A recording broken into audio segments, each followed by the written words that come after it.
Максик. Макс. Максик, ты устал кушать просить, да?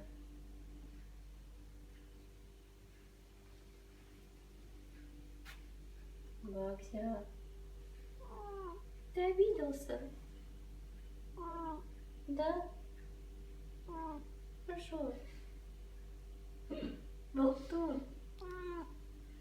Что такое?